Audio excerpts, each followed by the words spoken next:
O poder é muito forte, cara. Foi por isso que você rompeu com o Bolsonaro? Cara, todo mundo... assim, eu falo pra você que eu me arrependi muito, né, de ter lutado tanto para a chegada do Bolsonaro na presidência. As pessoas me criticam, falam, porra, mas tu não pode ser, um cara como você não pode ter sido tão ingênuo assim, Frota, a ponto de não ter visto antes o que ia acontecer e etc e tal. Mas eu mergulhei de coração na parada, porque eu achei que naquele momento ele ia realmente... fazer uma asepsia na política, ia mudar a situação, a gente ia conseguir respirar de vários outros governos que já vinham. E eu não tive assim uma briga com ele. Eu, na verdade, o Bolsonaro, quando ele assumiu a presidência, logo em dezembro, né, que era dezembro de 2018, a gente começava em janeiro, em dezembro de 2018 eu comecei a entender e a ver várias coisas que não eram o que vinham acontecendo durante a campanha. Ele virou uma outra pessoa, colocaram um cinturão, blindaram o cara e apareceu pessoas que eu nunca tinha visto no decorrer da parada, né, da campanha. Sabe quem são essas pessoas? Vários. Apareceu um monte de militar, apareceu um monte de cara de terno, apareceu gente de tudo que foi lado e blindaram o Bolsonaro. E a cena marcante, onde eu comecei a ficar, sabe, assim, pensando, foi quando eu estava no Banco do Brasil, onde foi a transição do governo Temer para o governo Bolsonaro. E aí, lá para as 2 horas da tarde, abriu a porta do corredor, entrou vários militares e o Bolsonaro no meio, um monte de cara de terno. E o Bebiano, que morreu de infarto. O Bebiano, as pessoas podem criticar, falar o que quiser, mas o Bebiano, meu irmão, ele ficou 26 horas da vida dele por dia, durante 5 anos, do lado do Bolsonaro. Se tem alguém que ajudou o Bolsonaro, empurrou o Bolsonaro, tirou vários BOs da frente a nível jurídico e o caramba, segurou a parada, foi o Bebiano. E o Bebiano morreu, muita gente acha estranha essa morte dele, né? A gente conversou com o André Marinho, ele mostrou um vídeo aqui no Flow do Bebiano. Um cara forte pra caralho, grande, entendeu? E aí, enquanto o Bebiano, aquelas pessoas todas que foram entrando por umas salas, era um corredor enorme, todo mundo entrou e ficou o Bebiano parado no corredor. Aí eu cheguei pro Bebiano e falei, e aí, Bebiano, tá tranquilo? Ele falou, tô. Falei, pô, e aí, onde é a tua sala? Ele falou, pô, não tem sala. Eu falei, como tu não tem sala? Ele falou, pô, eu não tenho sala e não sei o que eu vou fazer ainda no governo. Tu acredita, Frota? Eu falei, pô, não acredito. Pra mim, tu ia ser o cara, pô, tu ia ser o líbero da parada. Tu ajudou o cara a sentar nessa cadeira.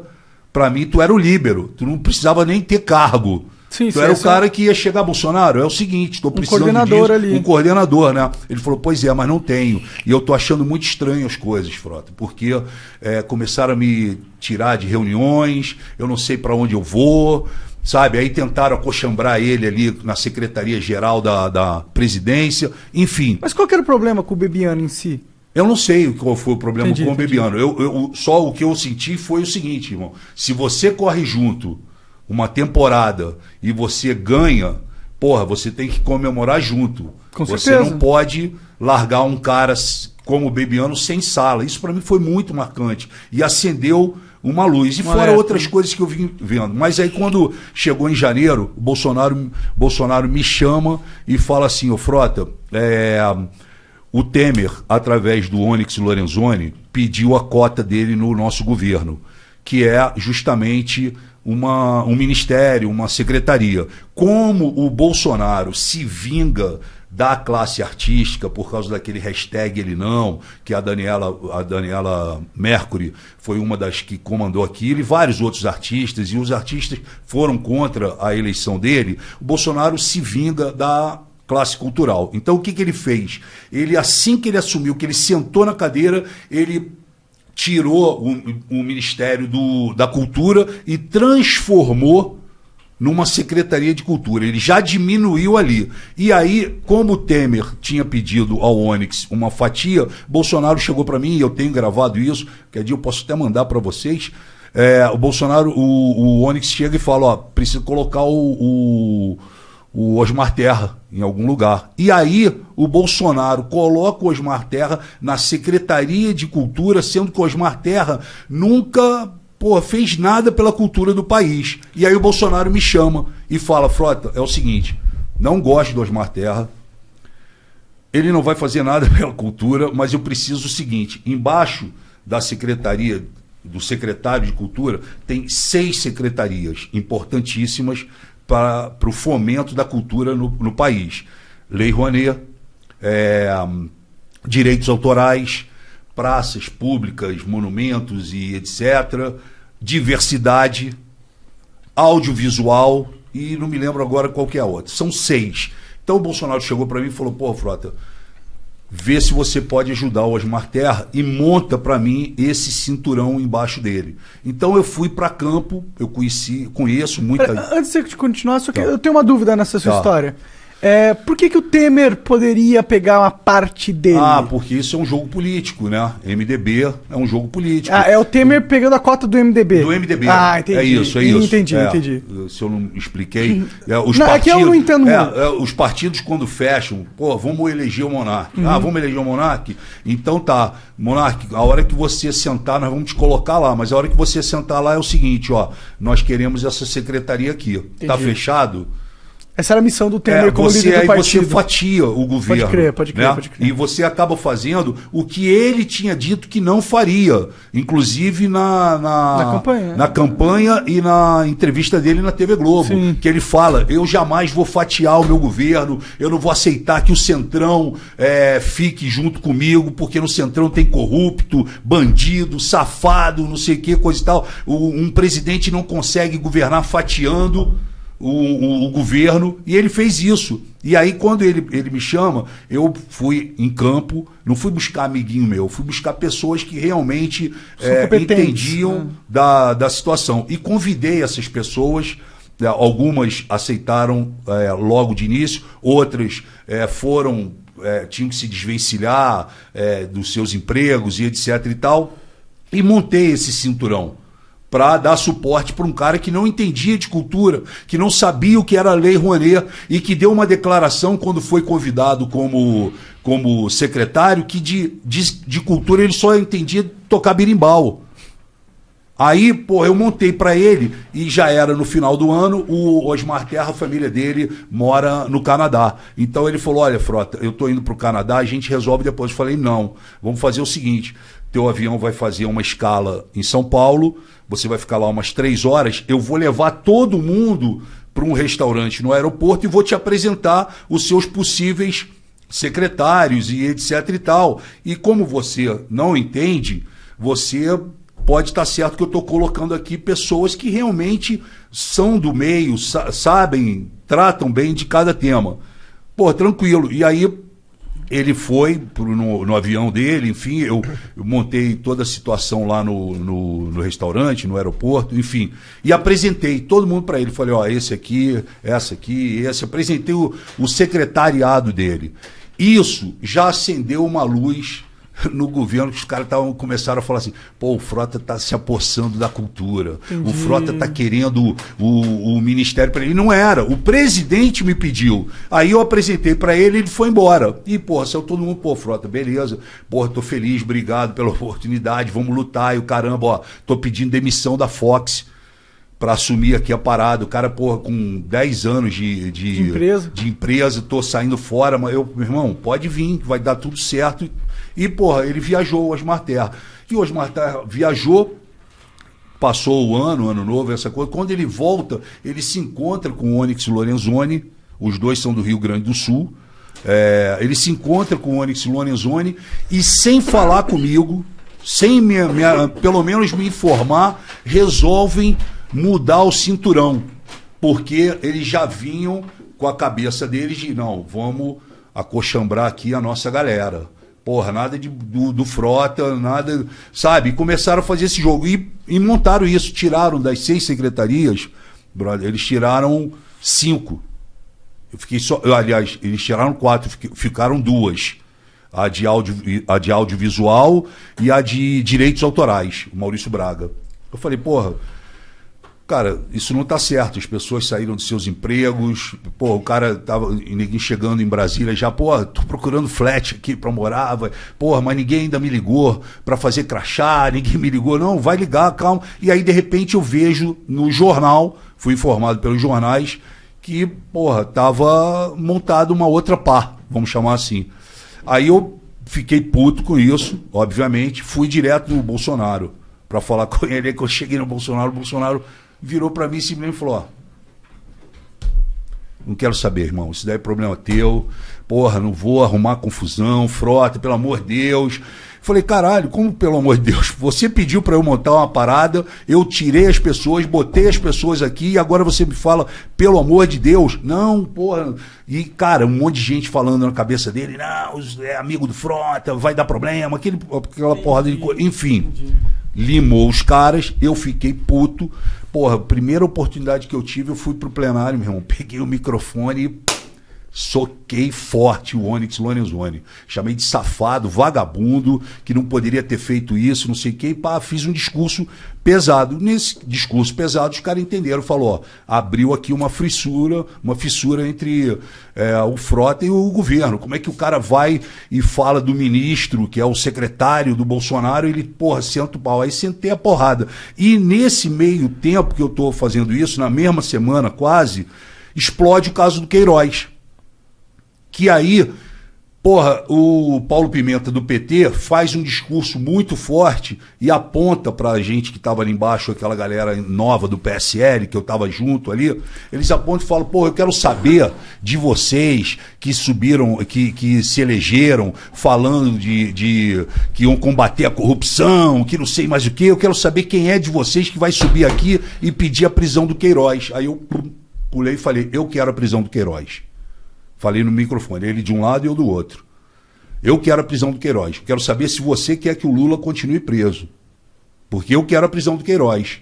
Porra, aí, meu irmão, o telefone tocou, Bolsonaro, você tá maluco? Você quer fuder meu filho? E porra, como é que tu pede a prisão do Queiroz, caralho? Não sei mais o que, pagando pra mim, em geral. E passou uns 15 minutos, veio o Flávio Bolsonaro. Flávio Bolsonaro chegou no plenário e falou assim pra mim, porra, papai tá puto contigo, Frota.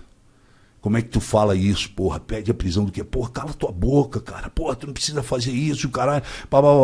No dia seguinte tinha um café da manhã. Eu fui no café da manhã, o Bolsonaro deu de cara comigo, chegou pra mim. Pô, aí tem até na internet, porque tinha uma pessoa gravando, a gente não sabia. Aí ele, porra, me abraça e fala assim, puta que pariu, caralho. Fecha essa matraca, Frota. Você tá maluco? Como é que tu me fala uma merda daquela? Aí ele mandou essa e depois o Bolsonaro ele é cheio disso. Ele dá uma chicotada, depois ele quer aliviar. Aí ele fez a gracinha e a gracinha ficou pior do que a parada que ele falou assim, porra, não sei o que, como é que tu fala essa merda? Porra, Frota, eu quero continuar transando contigo. Mandou assim no meu ouvido. E, porra, e saiu. E a porra, tinha uma mulher gravando. Tinha uma mulher gravando, a mulher, porra, pegou, editou essa parada e aí, porra, aparece no dia seguinte um vídeo do Bolsonaro no meu. Porra, Frota, quero transar contigo. Entendeu? E aí aconteceu essa parada. Aí, cara, eu vi que, porra, não tinha mais clima, né? O PSL rachou logo de início, porque o PSL foi eu vim no meio do PSL e não tiro também a minha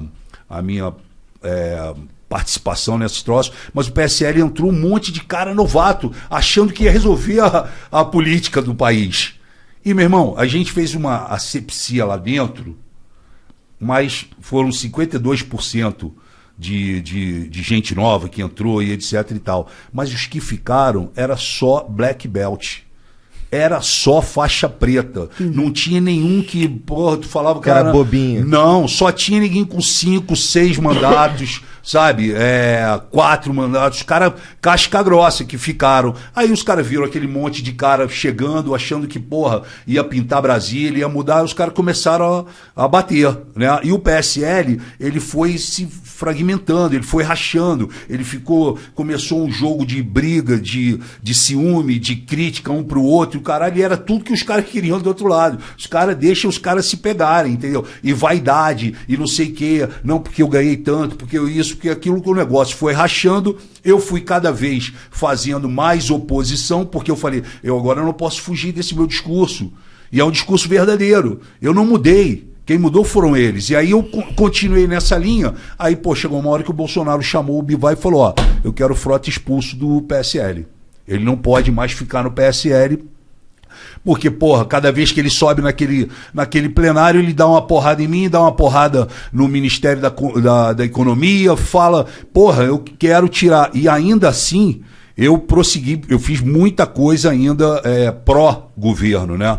Não só ter votado com eles, mas eu fiz muita coisa, como fiz a coordenação da Previdência, fiz a coordenação da CPMI da Fake News, sou titular ainda da Comissão Especial da Cultura, enfim, fiz muita coisa, só que o meu viés foi atacando, e eu fui entendendo também, sem querer me alongar aqui com cara, vocês. Fica à vontade, tá sendo interessantíssimo saber do... Como assim, cara, se alongar? Senta o dedo. Sem, assim, eu falei, cara, eu preciso me posicionar aqui dentro, e eu comecei a ser mais oposição do que a própria oposição. Né? A esquerda, naquele momento que nós chegamos em Brasília, em 2019, ela estava uma esquerda quadrada. Eles só falavam assim, quem matou Marielle? Quem matou Marielle? E o pau comendo do outro lado, e quem matou Marielle? Quem mandou matar Marielle? Quem matou Marielle? Porra! Não tinha uma oposição, tinha ali uma... Porra, era um grito de dor. Um grito de dor. E aí, pô, eu até fiz um Twitter uma vez e falei assim, porra, a esquerda precisa acordar. E aí, alguns medalhões da esquerda retuitaram e falaram, ó, foi preciso o Alexandre Frota falar para a esquerda acordar.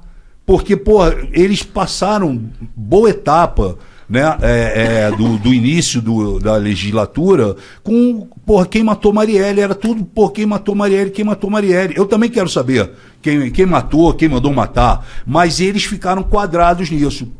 E aí eu fui partindo cada vez mais para a oposição, cada vez mais votando menos com o governo, né? E aí minha trajetória, o Frota em determinado momento, porque como eu cresci no bolsonarismo, eu vim com aquela cabeça ideológica, radical, né? Ao longo desses anos eu amadureci muito e entendi que lá dentro você tem que se conformar. Não, é o parlamento, cara. Você tem que abrir diálogo com as diferenças. Você não precisa gostar de mim, mas a gente tá sentado aqui trocando ideia, entendeu? E a gente precisa poder debater as paradas que são importantes. Porque, pô, uma hora eu vou precisar de você, uma hora você vai precisar de mim para votar alguma coisa que é do seu interesse, entendeu? Então, eu fui amadurecendo, fui entendendo. Eu fui o primeiro deputado da direita, né?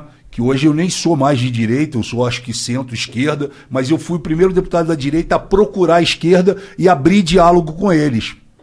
E aí cada vez foi ficando mais difícil, aí, porra, o bolsonarismo, eu tinha, para vocês terem uma ideia, eu tinha 1,5 milhão de seguidores no Facebook, tinha quase 500 mil já no Twitter, o Instagram eu não mexo, mas essas duas ferramentas eu excluí, porque a partir do momento que o Bolsonaro falou, não, o Frota tem que sair do PSL, os caras me elegeram alguns meses como traidor. O Frota foi oportunista, ele usou o Bolsonaro e se elegeu, e assim que se elegeu foi uma espécie de cavalo de Troia, entendeu? O Frota entrou e apunhalou o Bolsonaro, e não foi isso, quem me apunhalou foi ele.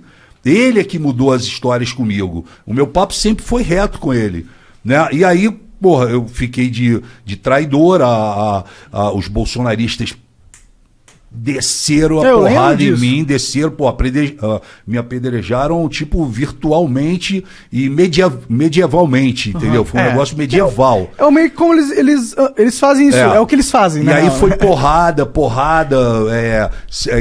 xingando minha esposa, minha família, minha filha, o meu filho, o pau comeu, geral. Aí eu tomei a decisão, falei, porra, eu vou sair das redes sociais. Aí saí. Falei, caralho, vou mandar 500 mil embora. Mandei. Desativei a conta e desativei o Facebook. Porque, por qualquer coisa que eu postasse ali, não adiantava. Era porrada o tempo todo. E aí eu entendi isso, falei, eu preciso me afastar. Né? Aí começou aqueles confrontos de rua também. Você passa na rua, os caras, traidor do Bolsonaro, caramba. E aí eu falei, bom, mas eu vou mudar essa história e vou partir para cima. Eu não sou um cara de ficar apanhando quieto. Eu vou partir para cima. E aí fui partindo para cima. Também fui trabalhando bastante e honestamente, né? E aí eu consegui superar esse tsunami que foi, né, essa minha briga, porque eu não, essa minha saída lá do bolsonarismo. Porque do PSL tudo bem. O problema é você sair do bolsonarismo. Porque não, você é o cara, pô, vamos falar, pode ter várias críticas, mas porra, a Carla Zambelli, meu irmão, ela 15 dias antes, ela convidou o Sérgio Moro para ser padrinho de casamento dela. Quando o Moro abriu com o Bolsonaro, que ele sentou e fez a coletiva, ela foi a primeira a chamar ele de traidor. Sendo que 15 dias antes, ela tinha colocado o cara como padrinho de casamento, deu um microfone para ele, ele fez uma declaração para ela. Naquele momento, ele era o Sérgio Moro, né? Era o cara que combateu a corrupção. Foi por isso que ela chamou ele para ser padrinho. Por isso que ela chamou ele para ser padrinho. Ele foi lá, fez uma puta de uma declaração para ela, e quando chegou 15 dias depois, 20 dias depois, que ele rompeu com o Bolsonaro, ele rompeu porque o Moro viu, ele pode ter errado com o Lula, pode ter tudo, mas ali como ministro da Justiça, ele viu o momento em que o Bolsonaro, e tem gravado aquela reunião dele, Bolsonaro viu e fala, porra, quem manda nessa merda sou eu tô pedindo pra fazer, se não fizer, tira quem não fez, ou então tira o ministro, e olha pro lado. E o Moro aqui, tipo assim, ó, se você não fizer, eu tiro. Ele só não falou nessas palavras. E o Moro estava incomodado, porque o Moro, porra, muda o diretor da Polícia Federal. O Moro não. O diretor da Polícia Federal eu escolhi. Não, você tem que mudar. Porra, o cara tá enchendo o saco do meu filho no Rio de Janeiro. Muda o diretor do Rio, muda a COAF. O Moro viu que não tinha como. Ele que tinha...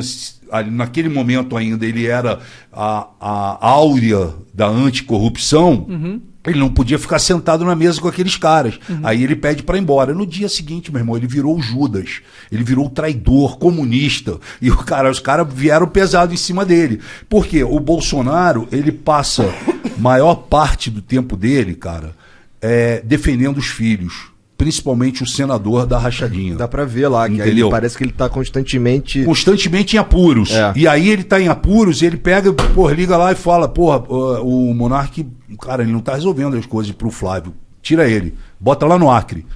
É assim que ele faz, é assim que ele atua. De uma maneira autoritária. Então ele mexeu no COAF, porque o COAF é quem pode entregar o que um deputado faz por debaixo dos panos. E o COAF chegou. Ele... Muda o COAF, tira o poder do COAF. Entregou o COAF lá para o banco...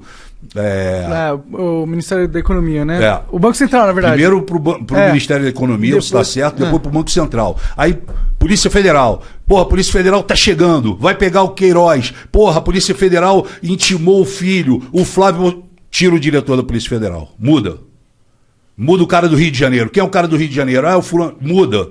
Então ele foi fazendo isso, e isso ele faz o tempo todo, porque todo dia surge uma merda que eles fizeram e que eles ocultaram da gente, ocultaram do país e ocultaram daqueles que ajudaram ele a chegar no poder. Então é meio que ele bota a mão aqui para estancar essa água, vaza daqui, aí ele bota aqui, então ele fica assim, ele fica aqui assim o tempo todo, e aí aparece um outro buraco, aparece um outro buraco, toda hora, é o cheque da Michele, é o Queiroz, porra, o Queiroz foi descoberto dentro da casa do advogado, do sítio do advogado, do cara que não era advogado, que agora é advogado, que ele passou uma procuração, e é filho, e é rachadinha, e é compra de mansão, e é compra de apartamentos, não tem, quem comprou teu apartamento? Não, foi um amigo meu que me vendeu. Quem é teu amigo? É um policial. Pô, mas como é que o policial tem esse dinheiro todo pra... E aí é uma coisa atrás da outra. Porra, Queiroz, não, eu vendia carro. Porra, mas o cara, a imagem do cara lá fazendo a rachadinha. Não, eu vendia carro, não sei o que, coisa e tal. Isso tudo, cara, foi enfraquecendo. Então, esse nosso primeiro momento aqui, eu pergunto pra vocês, né, ou pro público de vocês, qual vai ser o discurso do Bolsonaro em 22? Ele não vai poder falar que ele combateu a corrupção.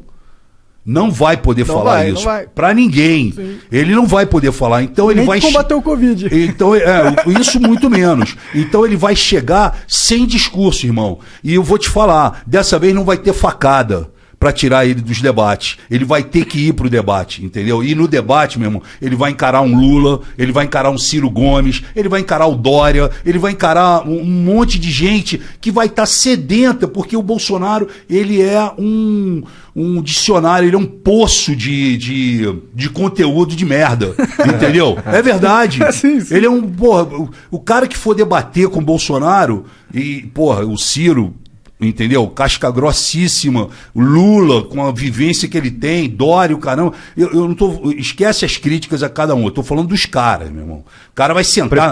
Vai sentar na cara do Bolsonaro, meu irmão. O cara vai sentar de 12 na cara dele a queima-roupa, entendeu? E ele não vai ter o que falar. Ele não vai ter o que falar. Porra, você combateu a pandemia, Bolsonaro? Porra, com 500 mil de mortes lá, talvez, e eu espero que não, mas, porra, pode estar muito maior. Você combateu como, Bolsonaro? Tem 110 e-mails aqui, Bolsonaro, seu que você, da Pfizer para você, e você não quis comprar as vacinas, que se ele tivesse comprado em agosto, talvez 80 milhões de brasileiros não tivessem morrido. Então é uma série de coisas que vai vir. 80 milhões é muito. 80 mil. 80 mil. Perdão. Não, sim, 80 mil. Sim, só pra... Não, tá certo. Melhor é corrigir do que esse cara achando. Corrigiu bem. Ele não vai ter discurso, ele vai chegar lá e vai ficar, sabe... ele vai entrar em choque. Não, eu também acho que ele é fraquíssimo. Ele vai entrar em choque, entendeu? E depois ele comprou aquela Covaxin da Índia lá por... 1000%. Pois é. 1000% mais caro. Hoje, pô, o Osmar Terra, de novo, o Osmar Terra, aquele lá que a gente no início falou aqui, que foi o secretário de Cultura, né? O Osmar Terra, hoje, ele, meu irmão, ele foi massacrado na CPI, porque os caras, entendeu? Ele era super negacionista, né? Totalmente negacionista, contra a máscara, contra a vacina, contra o isolamento, contra tudo. E não adiantou ele falar que não, porque os caras hoje puxaram os vídeos e falaram, vamos assistir. Passaram um clipe dele, um clipe dele de uns 3 minutos, ele só... Falando as merdas que ele falou. Os caras relembraram a ele hoje. Foi? Eu não vi isso aí. Como que ele reagiu? Não, essa CPI, ela tá mostrando ao país realmente a verdade. Ela está mostrando ao país por que veio e o que realmente acontece. Essa CPI, ela não vai ser a CPI que as pessoas... existe um ditado em Brasília, de pizza? Que a CPI começa, todo mundo sabe como começa, mas ninguém sabe como termina. Ela vai terminar. Tanto é que ela vai terminar que o Arthur Lira hoje já falou, não, a CPI não vai dar em nada. Porra, o Arthur Lira está abraçado no Bolsonaro, mandando no Bolsonaro. Como se ele tivesse... como se o Arthur Lira tivesse colocado na bunda do Bolsonaro um fio e um joystick, e ele faz com o Bolsonaro o que ele quer. É isso, essa é a verdade. Hoje, quem manda no país hoje chama-se Arthur Lira e o Ciro Gomes, o Ciro Nogueira, que é o chefe do Arthur Lira, que é o cacique do PP. Quem que é esse Ciro Nogueira? É um senador. É um senador? Senador do PP, que é o cara que manda no Arthur Lira, que manda no Centrão, né? E o Arthur Lira tá de presidente da Câmara, meu irmão. É muito alto a parada, entendeu? Então, o Bolsonaro hoje ele tem o domínio da Câmara. Ele, E o Senado, como que ele é? O Senado é o seguinte, o Rodrigo Pacheco, ele é mais low profile, ele é mais tranquilo, entendeu? Ele é mais... É um cara, advogado, ele não é metido na curriola, então ele fica mais panos quentes, sabe? Ele vai levando... Ele era contra montar a CPI, que ele sabia que a porrada ia comer, mas ele foi para a televisão e falou, eu sou contra, acho que não é o momento, mas eu vou acatar o que o STF mandou. E o STF mandou eu instalar a CPI, está instalada a CPI. Agora é com vocês. E o pau está comendo na CPI violentamente, porque está botando o dedo na ferida e mostrando. E a CPI com autorização total de lembrar, porque se o cara mente, não, eu não falei isso não. Ah, não falou? Roda o VT.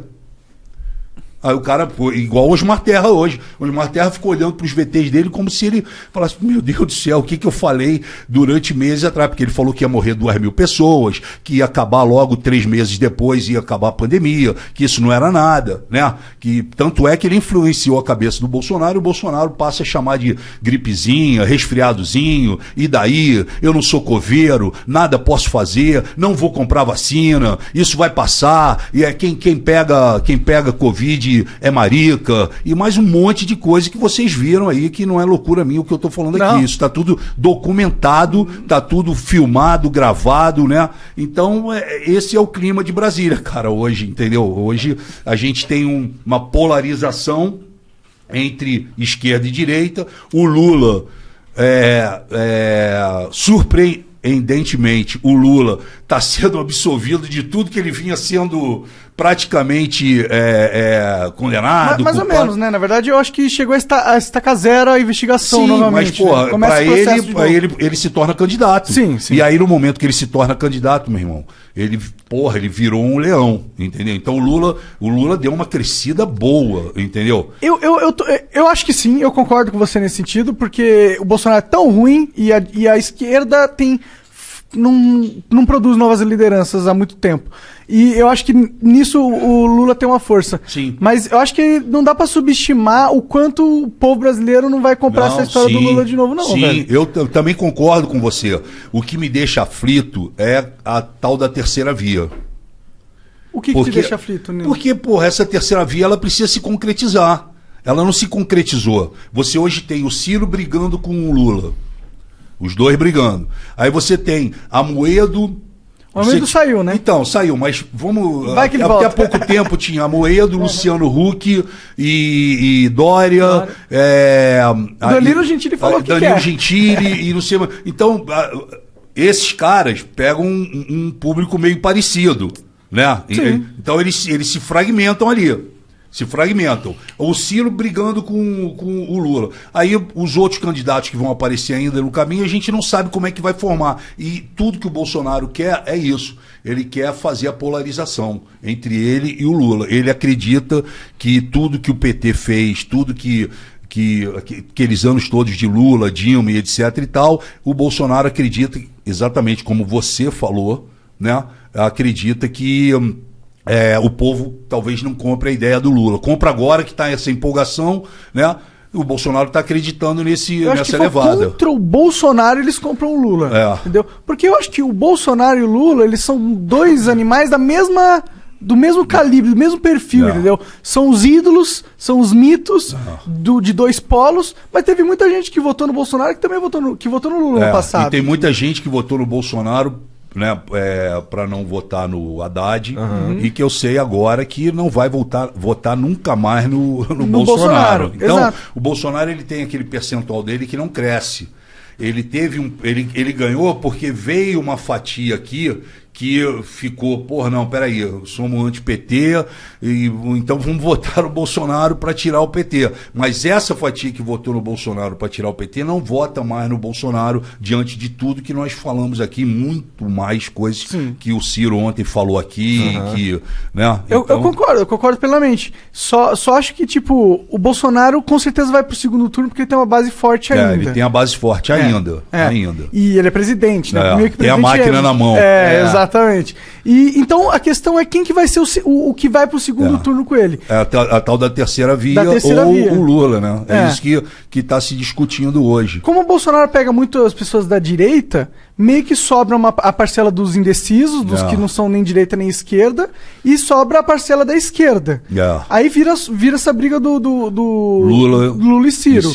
Depende de como for se o Ciro conseguir vencer na esquerda e captar as pessoas que são Lula. Não, que são independentes, que não são em direita nem esquerda. Entendi. Se ele vencer na esquerda, cooptar a esquerda nesse sentido, e conseguir pegar os independentes, ele consegue ir pro segundo turno. Sentido. A questão vai ter algum candidato que vai pegar os independentes de mão cheia? Exatamente essa é a pergunta, né? Essa é a pergunta que todo mundo faz em Brasília, essa é a pergunta que o país nas ruas fazem. né? E eu não saberia te responder nesse momento. Eu não consegui ainda entender quais são os caminhos, porque, pô, o negócio está muito difícil, tem uma pandemia, você vê, a esquerda foi pra rua agora, né? Mas, cara, é aquela rua meio que, porra, não podem mais reclamar do Bolsonaro, que fez aglomeração lá. Porque perderam esse discurso, porque foram pra rua. Mas, cara, é necessário ir pra rua. Entendeu? É necessário, você só faz uma derrubada, você só atinge o grau de uma catarse e de um empurrão se você estiver na rua, cara. E a pandemia não permite isso nesse momento, entendeu? Que você tem que ter uma magnitude Exatamente. na rua. Você lembra lá quando a Avenida Paulista ficou com 3 milhões de pessoas para tirar a Dilma. 2013, aquilo foi uma catarse, que sabe? Aquilo foi um negócio que, porra, eu não vejo acontecer de novo nesse momento. E essa pandemia, ela veio para quebrar o país, né? Quebrou o mundo, mas aqueles países, né, que se prepararam, aqueles países que tiveram seus líderes, que foram líderes, que não foram negacionistas, que entenderam e acompanharam a ciência, que acompanharam a OMS, que acompanharam os médicos e etc., são países que estão fazendo show. Acabou de ter show em Lisboa agora com 6 mil pessoas. Foo Fighters fez agora em Nova York com... Não, foi em Nova York? Não sei, eu sei que... Fez com 20 mil pessoas. Vai ter um do Bruce Springsteen em Nova York. Pois é, teve em Barcelona, já teve em Cancún. As coisas estão voltando, né? Assim, apesar de que tem gente morrendo no mundo inteiro, né? Tem lockdown por diversos cidades, estados e países, enfim. Mas os países que se prepararam, tiveram seus líderes ali com punho, eles seguiram uma rota, né? Uma salvação, uma luz no fim do túnel. O país, cara, tá à deriva, a gente tá à deriva, né? Essa vacinação pingada, que agora tá pausada porque acabou, né? Então é uma série de situações que preocupa muito o país. E teve alguns líderes no mundo, como o da Inglaterra lá, o Boris, que ele começou com um discurso parecido com o do Bolsonaro e do Trump. Exatamente. Mudou de ideia. Tem o próprio Trump, que, porra, pelo menos comprou vacina pra caralho, né? Eles são um dos expoentes em vacina, né? Sim, então. Não, o cara vai doar agora 100 milhões de vacinas. Vai doar. Ele vai doar pro mundo. Da hora demais. Entendeu? Ele vai doar pro mundo 100 milhões de vacinas, sabe? Então, o Biden, né? E é difícil, cara, porque, pô, eu entendo que esse momento, com toda essa... O Bolsonaro, ele não fez um governo tranquilo. Vocês, pô, acompanham aí, enfim, leem e vê o tempo todo. É um governo intranquilo, um governo de muita confusão, de muito disse-me-disse, de muita porradaria, de muita puxada de tapete, traição, inversão de valores e etc e tal. Ele